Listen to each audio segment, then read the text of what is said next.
আল্লাহ তাআলা রব্বুল আলামিন তার মহাগ্রন্থ পবিত্র আল কুরআনুল কারীমের ভিতরে কত চমৎকার ভাবে কত সুন্দর ভাবে পৃথিবীর মুসলমানদেরকে পৃথিবীর বিশ্বাসী গণদেরকে সতর্ক করে দিলেন। সূরা মুনাফিকুনের 9 নম্বর আয়াত আল্লাহ বলেন, ইয়া আইয়ুহাল্লাযীনা আমানু লা তুলহিকুম আমওয়ালুকুম ওয়ালা আওলাদুকুম আন যিকরিল্লাহ ومن يفعل ذلك فأولئك هم الخاسرون সকলে বলি আল্লাহু আকবার। আমার ভাইরা, আল্লাহ তাআলা রব্বুল আলামিন ইয়া আইয়ুহাল্লাযীনা আমানু বলে এখানে পৃথিবীর মানুষদেরকে কিন্তু আহ্বান করেন নাই। পৃথিবীতে অসংখ্য মানুষ এসেছেন, অসংখ্য মানুষ আছেন, তাদেরকে আল্লাহ তাআলা রব্বুল আলামিন আহ্বান করতে পারতেন, কিন্তু তাদেরকে আহ্বান করেন নাই। এখানে মানুষদের মধ্যে শুধুমাত্র ওই সমস্ত লোকদেরকে আহ্বান করে বলছেন, আমানু, যারা বিশ্বাস স্থাপন করেছ। আসমান জমিন পাহাড় পর্বত নদী নালা খালবিল কীট পতঙ্গ পশু পাখি পৃথিবীতে যা কিছু দেখি সব কিছুই একমাত্র মহান রব্বুল আলামিনের সৃষ্টি। এই কথার উপর যারা বিশ্বাস স্থাপন করেছো, আল্লাহর প্রতি ঈমান এনেছো, রাসূলের প্রতি ঈমান এনেছো, আমার ভাইরা, আল্লাহ তাআলা রব্বুল আলামিন ওই সমস্ত মুমিনদের কথাই আল্লাহ বলছেন, ইয়া আইয়ুহাল্লাযীনা আমানু, হে বিশ্বাসীগণ, লা তুলহিকুম, তোমরাকে যেন উদাসীন না করে দেয়, আমওয়ালুকুম, তোমাদের সম্পদ, ওয়া আওলাদুকুম, এবং তোমাদের স্ত্রী সন্তানাদি, আন যিকরিল্লাহ, কি থেকে? কথা বলেন ভাইরা আমার, আল্লাহর স্মরণ থেকে। ওয়া মান ইয়াফআল যালিকা ফাউলাইকা হুমুল খাসিরুন, আর যারা উদাসীন হবে তারা ক্ষতিগ্রস্ত। Let not your properties or your children divert you from remembrance of Allah, and whosoever does that, then they are the loser. এখানে আল্লাহ তাআলা রব্বুল আলামিন প্রথম বাক্যে বললেন, লা তুলহিকুম আমওয়ালুকুম, তোমাদেরকে যেন তোমাদের সম্পদ কিনা করে, উদাসীন না করে, ওয়া আওলাদুকুম, এবং তোমাদের সন্তানাদি। এখানে দুইটি কথা আল্লাহ তাআলা তুলে ধরেছেন। ভাইরা আমার, আজকে আমরা পৃথিবীতে আল্লাহর স্মরণ থেকে উদাসীন হয়ে যাই যেই দুইটি জিনিসের মাধ্যমে, সেই দুইটি হচ্ছে, এক নাম্বার হচ্ছে স্ত্রী সন্তান, আর দুই নাম্বার হচ্ছে কি? সম্পদ। কথা বলুন ঠিক কিনা? সম্পদের কারণে আর স্ত্রী সন্তানের কারণেই আমরা আল্লাহর স্মরণ থেকে উদাসীন হয়ে যাই। আজকে সম্পদের পিছনে এত এত ছুটাছুটি করি যে সম্পদের মোহে পড়ে, ভালোবাসায় পড়ে, স্ত্রী সন্তানের মোহে পড়ে, ভালোবাসায় পড়ে আমরা আল্লাহর, আপনাকে আমাকে যে বিধান দিয়েছে, নামাজ পড়তে হবে, রোজা করতে হবে, হজ করতে হবে, যাকাত দিতে হবে, আল্লাহর স্মরণ মানে কি বলেন? আল্লাহর স্মরণ, আন যিকরিল্লাহ মানে আল্লাহর স্মরণ। এখানে কি স্মরণ মানে কি? আল্লাহর স্মরণ মানে আপনাকে সালাত আদায় করা। আমরা এই হাদিসটি জানি, মান তারাকা সালাতা মুতাআম্মিদান ফাকাদ কাফারা, এন্ড ওয়াহুসোইবার, যে ব্যক্তি ইচ্ছাকৃতভাবে সালাত ছেড়ে দিল সে কাফের হয়ে গেল। তো এগুলো আমরা জানি, কিন্তু এইসব ফতোয়া যে কি করতে হবে, আল্লাহর স্মরণ থেকে যাতে আপনাকে আমাকে উদাসীন না করে। অথচ আজকে সম্পদের পিছনে ছুটাছুটি করতে গিয়ে স্ত্রী সন্তানের মোহে পড়ে আমরা নামাজ থেকে দূরে চলে যাই, রোজা থেকে দূরে সরে যাই। সামনে রমজান মাস আছে, সেই রমজান মাসের কোনো প্রস্তুতি নাই, কোনো গুরুত্ব নাই। এই জিকির বলতে নামাজ থেকে শুরু করে, রোজা থেকে শুরু করে, হজ, যাকাত, তারপরে যত প্রকারের আমল আছে, ভালো কাজ আছে, সবগুলোই হচ্ছে এই জিকির। এই জন্য ভাইরা আমার, আমরা এমন সম্পদের মোহে না পড়ে যাই, এত এত ভালোবাসা যাতে আমাদের ভিতরে না চলে আসে, যে ভালোবাসার কারণে আমরা কি আল্লাহর স্মরণ থেকে, জিকির থেকে আমরা উদাসীন হয়ে যাই, এইরকম যাতে আমাদের না হয়। আমার ভাইরা, আল্লাহ তাআলা রব্বুল আলামিন আপনাকে আমাকে শুধুমাত্র তার উদ্দেশ্য হাসিলের জন্যই কিন্তু সৃষ্টি করেছেন। আজকে আমি আপনি কিন্তু আল্লাহর স্মরণ আমি করি না, জিকির করি না। জিকির বলতে আমরা মনে করি সুবহানাল্লাহ, আলহামদুলিল্লাহ, আল্লাহু আকবার। কিন্তু না ভাইরা, একজন মুমিন যালিকা যিকরুল লিযাকিরিন, কোরআনের আয়াত, একজন মুমিন পৃথিবীতে যা করবেই তাই হয়ে যাবে আল্লাহর জিকির। সুবহানাল্লাহ বলেন। আমার ভাইরা, আজকে আমি ব্যবসা করি, আজকে আমি লেখাপড়া করি, আপনি বিভিন্ন কাজের সাথে জড়িত কিসের জন্য? আপনার কিন্তু একটা উদ্দেশ্য আছে, আপনার উদ্দেশ্য হাসিলের জন্যই কিন্তু আপনি করেন। এই জন্য আল্লাহ তাআলা রব্বুল আলামিনও কিন্তু আপনাকে আমাকে সৃষ্টি করেছেন একটা উদ্দেশ্য হাসিলের জন্য। যে আয়াতটা আমাদের জানা আছে, আল্লাহ বলেন ওয়া মা খালাকাতুল জিন্না ওয়াল ইনসা ইল্লা লিয়াবুদুন। সুবহানাল্লাহ বলেন। আল্লাহ তাআলা রব্বুল আলামিন আপনাকে আমাকে সৃষ্টি করেছেন তার ইবাদত বন্দেগী দাসত্ব গোলামি করার জন্য, অর্থাৎ তার জিকির করার জন্য। আর আমরা এই জিকির থেকে বঞ্চিত হয়ে যাচ্ছি, তাহলে বলুন আল্লাহ আমাদের ওপর খুশি থাকবে না নারাজ হবে? কথা বলেন। অবশ্যই তিনি আমাদের উপর নারাজ হবে। এই জন্যই তো আল্লাহ বলে দিলেন যে হে পৃথিবীর ইমানদার গণেরা, তোমরা সম্পদের মোহে পড়ে যেও না, স্ত্রী সন্তানের মোহে পড়ে যেও না, এত এত ভালোবাসায় পড়ে যেও না, যেই ভালোবাসাই তোমাদেরকে আল্লাহর শরণ থেকে কি করে দেয়? উদাসীন করে দেয়। সম্মানিত দিনী ভাইরা আমার, আজকে আমার আলোচনার মূল বিষয় আমি এখনো শুরু করিনি। আমি মূল আলোচনায় যেতে চাই, যেটা হচ্ছে জিকির বলতে সবচেয়ে লেটেস্ট মডেলের গাড়ি আছে না, আমরা বলি না যে মোস্ট ইম্পর্টেন্ট রিমেম্বার, যেটাকে বলে সবচেয়ে গুরুত্বপূর্ণ জিকির আমি আজকে আপনাদের সম্মুখে তুলে ধরবো। যেই জিকিরটা আপনি যদি করতে পারেন সরাসরি জান্নাত। সকলে বলি সুবহানাল্লাহ। এই জান্নাতে আমরা যেতে চাই না এরকম লোক আছি? হাত তুলেন তো। জান্নাতে যাবেন না এরকম লোক আছেন? কথা বুঝতে পারেননি মনে হয়। জান্নাতে কিন্তু আমরা সবাই যেতে চাই, কথা বলেন ঠিক কিনা? জান্নাতে যেতে চাই না এমন লোক আছে? কথা বলেন, আছে? নাই। জান্নাতে কিন্তু সবাই যেতে চাই। নামাজ পড়বেন, রোজা করবেন, হজ করবেন, জাকাত দিবেন, আরো বিভিন্ন আমল করবেন। কোনো আমলে এই পর্যন্ত পৃথিবীতে যত আলেমের আগমন ঘটেছে, কোনো আলেমে পর্যন্ত চ্যালেঞ্জ করতে পারেনি এবং ভবিষ্যতেও পারবে না। কোরআনে এইরকম ডিরেক্টলি আয়াত আল্লাহ তাআলা নাযিল করেনি যেই জিকিরটা করলে আপনি সরাসরি জান্নাতে যাবেন, শুধু একটা জিকিরই ছাড়া। সকলে বলি সুবহানাল্লাহ। এই জিকিরের কথা শুনতে রাজি আছি আমরা? কথা বলেন ইনশাআল্লাহ। এত চমৎকার জিকির ভাই, যেই জিকিরটা করলে সরাসরি জান্নাত। সুবহানাল্লাহ। চিন্তা করেছেন? নামাজ পড়বেন, রোজা করবেন, হজ করবেন, জাকাত দিবেন, ইত্যাদি আমল করবেন, এই সমস্ত আমলে আপনি জান্নাতে যাবেন। কিন্তু টুয়ার ইজ হিউম্যান, মানুষ মাত্র ভুল করে। এই যে ভুল, এই ভুলের জন্য আপনাকে হিসাব দিতেও হতে পারে। আল্লাহ যদি ক্ষমা না করে তাহলে আপনি শাস্তি ভোগ করে জাহান্নামে শাস্তি ভোগ করার পরে আপনি জান্নাতে যাবেন। কিন্তু এমন একটা জিকির, যেই জিকিরটা করলে যতই গুনাহ থাকুক না কেন, আপনার ঈমান যদি থাকে, ঈমান আনার পরে যদি জিকিরটা করতে পারেন, বিনা হিসাবে জান্নাত। সুবহানাল্লাহ। আপনি চিন্তা করেছেন কোন জিকির? এই জিকিরের কথা যদি ব্যাখ্যা করতে যাই অনেকের বিরুদ্ধে হয়ে যাবে। কিন্তু কোরআনের আয়াত আমি আপনাকে বলবো, নাম্বার বলবো, আপনি সুন্দরভাবে সফটওয়্যার, কোরআন সফটওয়্যার আছে, খুলবেন, দেখবেন কথার সাথে মিল আছে কিনা। কোরআনের কথা যদি আমি বলি তাহলে এতে রাগ করার কিছু আছে ভাইয়েরা আমার? কথা বলেন। রাগ কিন্তু করবেন না। আমি কাউকে কোনো দলের সাথে আমি কিন্তু জড়িত না যে অমুক দল করতে হবে, এই করতে হবে। আমার কথা সঠিক কথা বলবো, এই কথা আপনাকে মানতে হবে, কারণ এটা হচ্ছে আল্লাহর কথা। আমার ভাইরা, আল্লাহ তাআলা রব্বুল আলামিন 61 নম্বর সূরা আশ-শফের 10 নম্বর আয়াতে সুন্দরভাবে তুলে ধরলেন। আল্লাহ তাআলা রব্বুল আলামিন বললেন, ইয়া আইয়ুহাল্লাযীনা আমানু হাল আদুল্লুকুম আলা তিজারাতিন তুনজিকুম মিন আযাবিন আলীম। সুবহানাল্লাহ বলেন।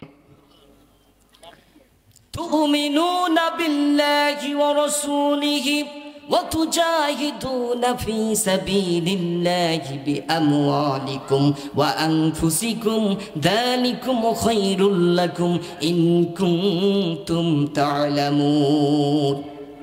আমার ভাইরা, আল্লাহ তাআলা রব্বুল আলামিন বললেন, ইয়া আইয়ুহাল্লাযীনা আমানু, হে ঈমানদারগণ, মানে আমরা ঈমানদার, হে বিশ্বাসীগণ, হাল আদুল্লুকুম আলা তিজারাতিন তুনজিকুম মিন আযাবিন আলীম, আমি কি তোমাদেরকে এমন একটা ব্যবসার কথা বলবো, এমন একটা বিজনেসের কথা বলবো, এমন একটা বাণিজ্যের কথা বলবো, যেই ব্যবসাটা করলে সরাসরি তুমি জান্নাতে চলে যাবা, জাহান্নামের কঠিন তীব্র আযাব থেকে মুক্তি পেয়ে। সুবহানাল্লাহ। O you who believe will I guide you to a commerce that will save you from a painful torment, that will save you from a painful torment, মানে কঠিন শাস্তি থেকে তোমাকে রক্ষা করবে, জাহান্নাম থেকে রক্ষা করবে। এখন আপনাকে আমাকে যদি জাহান্নাম থেকে আল্লাহ রক্ষা করে দেয়, তাহলে আপনার আমার স্থান কোথায় হবে? কথা বলেন। জান্নাত। সুবহানাল্লাহ বলেন। ব্যবসাটা কি? ব্যবসাটা এখনো বলিনি। আল্লাহ বলছেন তুমিনুনা বিল্লাহি ওয়া রাসূলিহি ওয়া তুজাহিদুনা ফি সাবিলিল্লাহ। এটার ব্যাখ্যা কিন্তু অনেক আলেম ওলামা করে না, কারণ ব্যাখ্যা করলে ওর বিপদ আসবে, আর বিপদের কথা চিন্তা করে তো সুখ পাবে না। ধরেন সুখ তখন তো বঞ্চিতই হইবে, যার কারণে উনি আর সঠিক ব্যাখ্যা করবেন। এখানে আল্লাহ বলছেন তুমিনুনা বিল্লাহি ওয়া রাসূলিহি, that believe in Allah and his messenger Muhammad sallallahu alaihi wasallam। আল্লাহর প্রতি ঈমান আনবা, রাসূলের প্রতি ঈমান আনবা। আমরা কিন্তু আল্লাহর প্রতি ঈমান এনেছি, রাসূলের প্রতি ঈমান এনেছি, এই কথাটা কিন্তু আমরা আমল করি, কারণ এটা তো সহজ, এটা তো সহজ। ঈমান আনিলেন, ফের আর কি আছে? আমল করি আর না করি। তো এই যে ঈমান আনার পরের কাজটা হচ্ছে কঠিন। and strive hard for it in the cause of Allah, for it in the cause of Allah। আল্লাহর পক্ষে, আল্লাহর দ্বীনকে জিন্দা রাখার জন্য, ইসলামকে প্রতিষ্ঠা করার জন্য আল্লাহর পথে কি করা?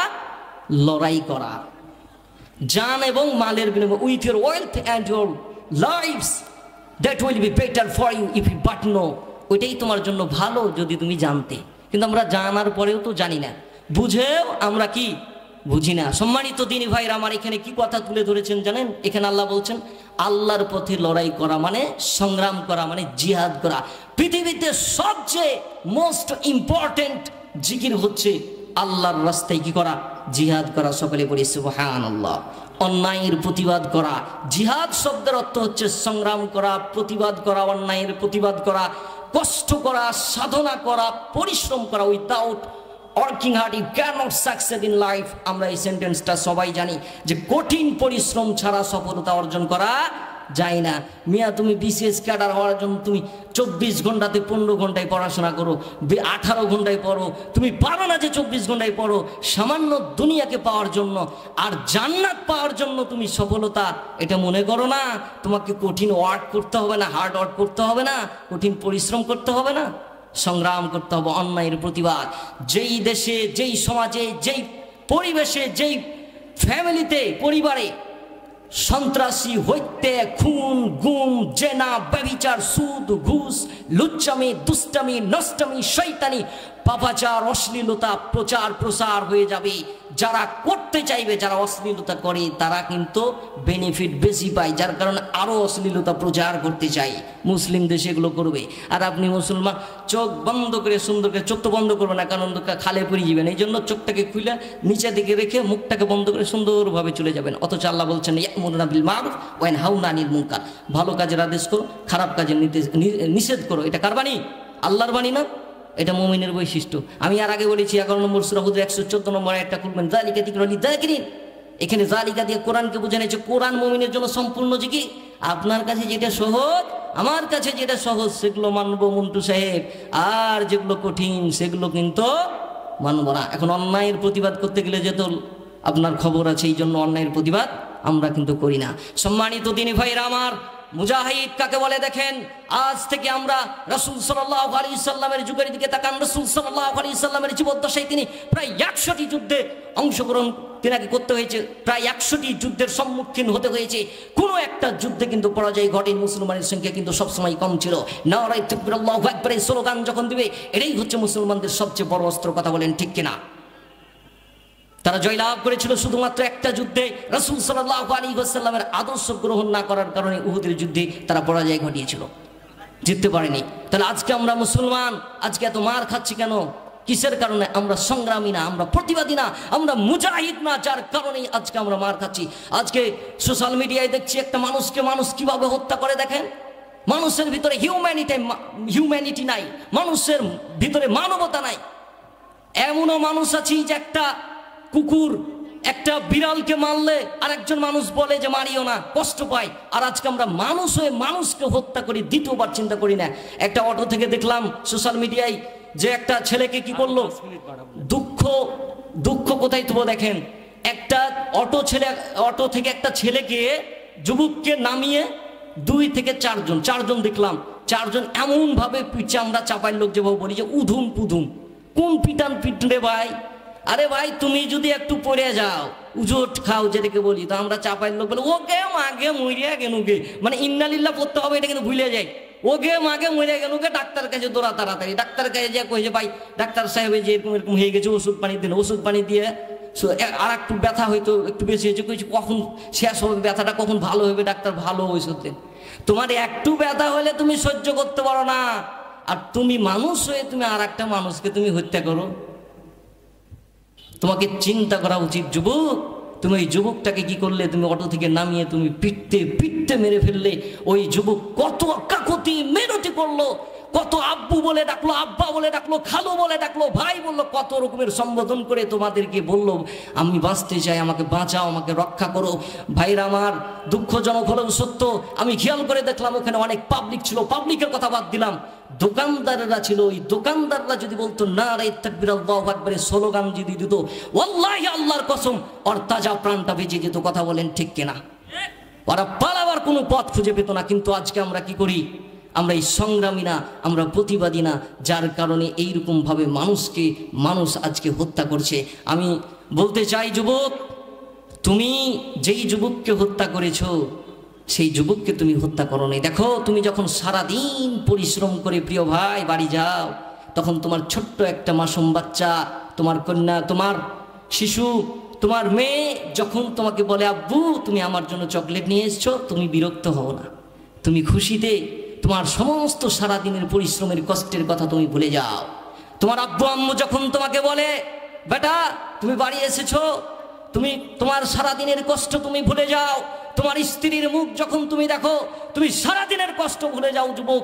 আর তুমি আরেকজন মায়ের সন্তানকে তুমি হত্যা করেছো, আর একজন বোনের স্বামীকে তুমি হত্যা করেছো, আর একজন সন্তানের বাবাকে তুমি হত্যা করেছো। তোমার চিন্তা করা উচিত যুবক, তুমি চিন্তা করো। তো এমনও পৃথিবীতে এমনও পরিবার আছে, অসংখ্য পরিবার আছে যেই যুবকের জন্য গোটা পরিবারটা ওয়েট করে। কথা বলেন ঠিক কিনা?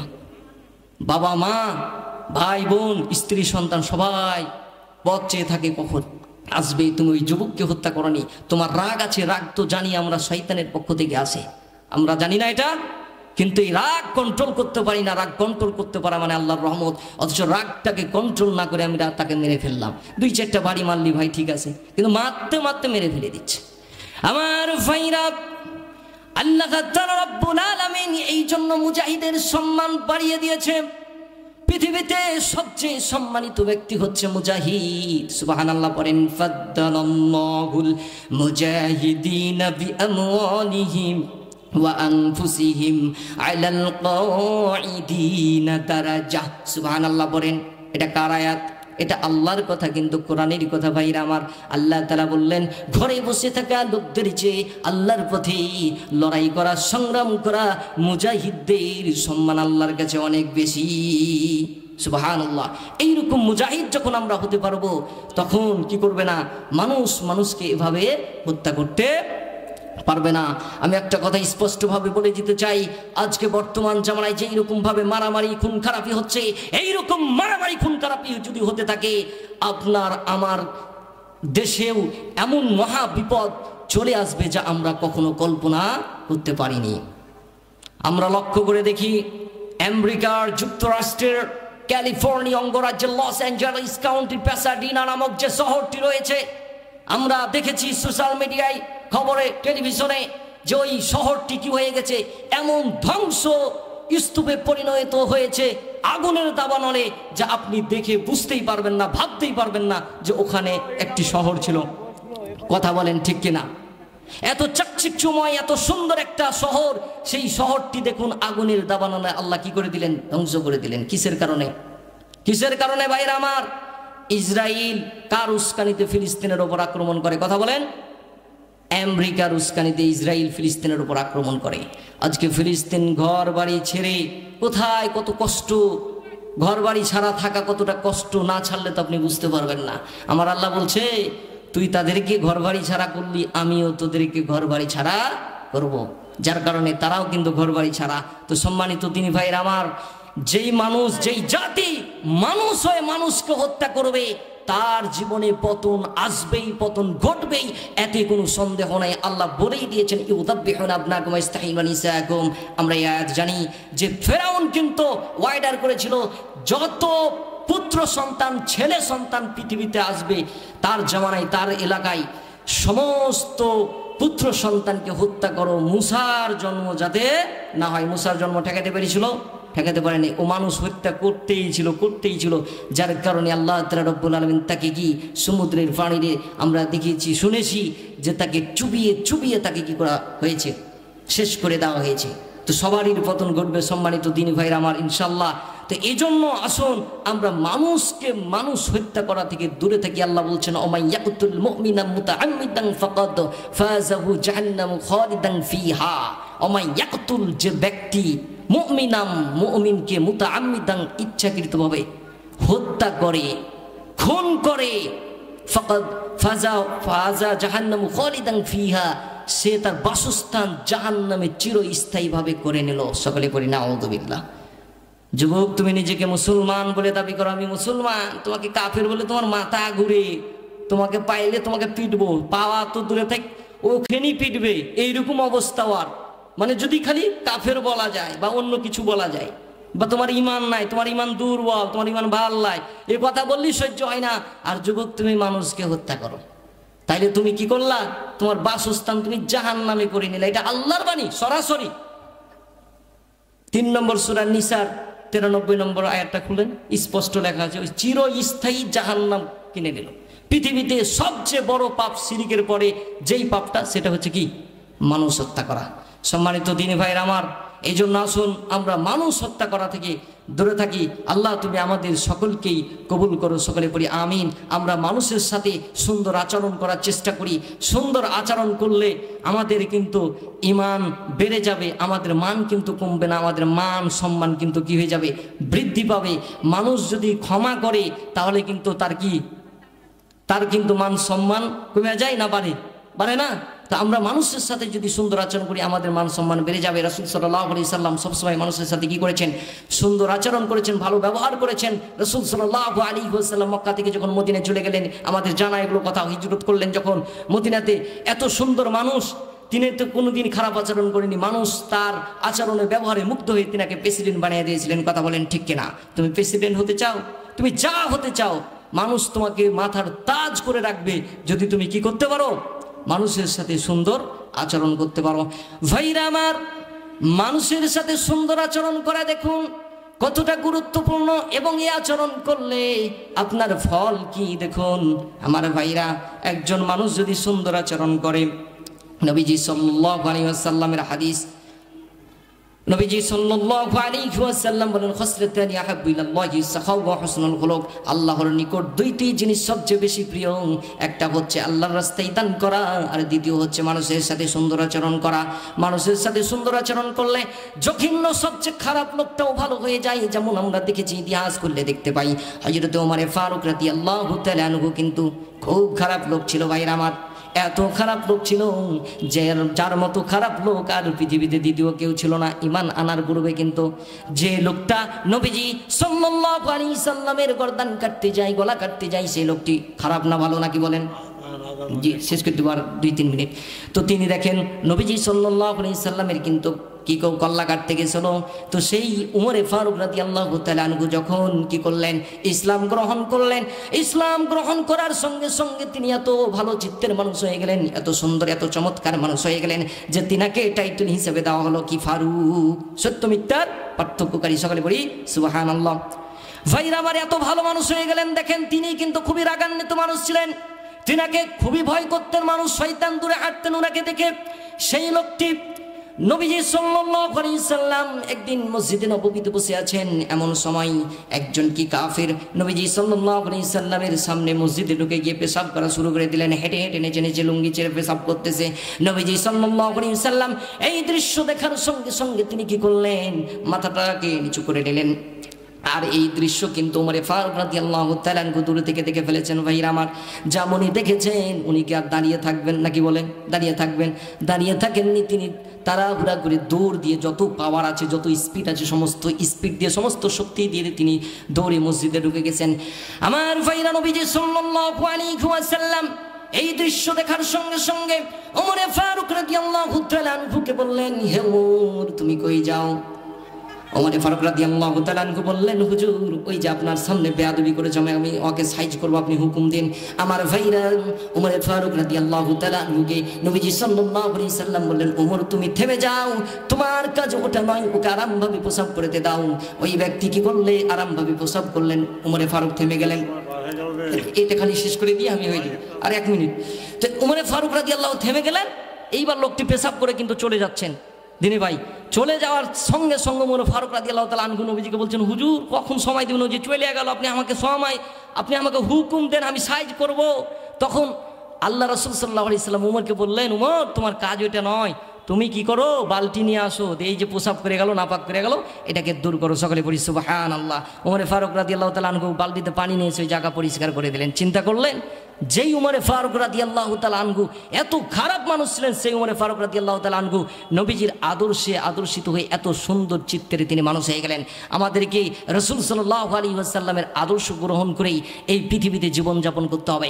রাসূলের আদর্শ ছাড়া কখনোই সফলতা আসবে না, সুন্দর মানুষ হতে পারবে না। দুর্নীতি, চাঁদাবাজি, সন্ত্রাসী, হত্যা, খুন, গুম, এইরকম মুক্ত দেশ আমরা কখনোই করতে পারবো না। যতই আমরা বলি যে এই করবো ওই করবো, no, it is not possible, এটা সম্ভব নয়।